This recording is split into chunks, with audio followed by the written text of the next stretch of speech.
Teorema de Thevenin. Bueno, vamos a resolver un ejercicio que dice, determine el circuito de Thevenin para la red dentro de la red sombreada de la siguiente figura.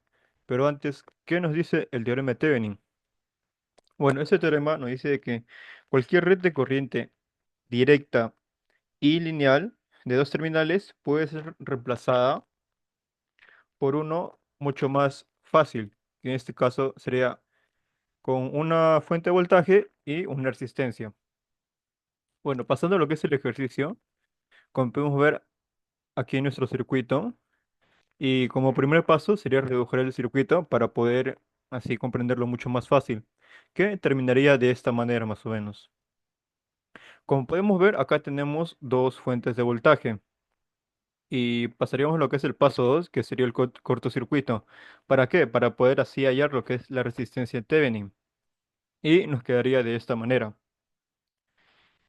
Paso 3. Como vemos, aquí tenemos las resistencias R1, R2 y R3 están en paralelo y la R4 está en serie. Resolviendo esto, nos quedaría de que la resistencia Thevenin sería de 2 kiloohmios. Y ahora, ¿qué nos falta hallar? Lo que nos falta hallar sería lo que son los voltajes de Thevenin. Pero aquí tenemos lo que son dos fuentes de voltaje. Entonces vamos a hacer lo que es el teorema de superposición en la fuente de voltaje 1 y en la fuente de voltaje 2, que en este caso se ha puesto con la letra que es E1 y E2. Bueno, empezamos con lo que es en E1. Primero, como podemos ver aquí en el voltaje 4, está cerrado lo que es al vacío. Entonces, ¿esto qué se puede interpretar? De que en el voltaje 4 es igual a la intensidad 4 igual a la resistencia que está en 4 y esto queda, esto sería igual a cero. ¿Por qué? Porque como mencioné, está terminando el vacío. Y bueno, aplicando lo que es el teorema de superposición, pasamos aquí a lo que es la regla de división de voltajes y tenemos de que la resistencia total sería la resistencia 2 paralelo a la resistencia 3, que esto nos terminará dando en 2,4 kiloohmios.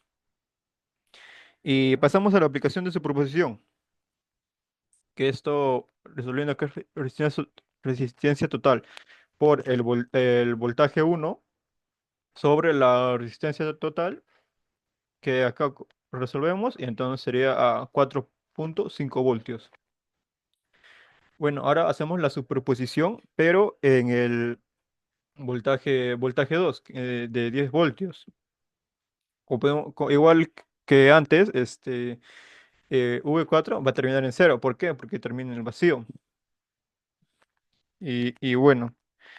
Ahora, considerando lo que son los efectos de la fuente, en la fuente 2 se puede obtener lo siguiente, de que el voltaje V3 es la resistencia total del voltaje 2 sobre la resistencia total más la resistencia 2, que esto resolviendo terminaría en lo que es 1,5 voltios. Y como ya hemos hallado los voltajes de ambos, aquí podemos observar el voltaje 1 de 6 voltios y el voltaje 2 de 10 voltios, ambos están en sentido contrario. ¿Y esto qué nos dice? De que se van a restar por el tema de polaridades. Entonces, resolviendo, acá lo que tenemos es de que el voltaje en Thevenin es 3 voltios para este circuito.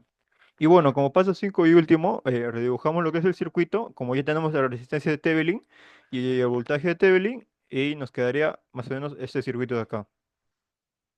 Y bueno, ahí es donde terminaría el ejercicio de circuito de Thevenin. Bueno, muchas gracias.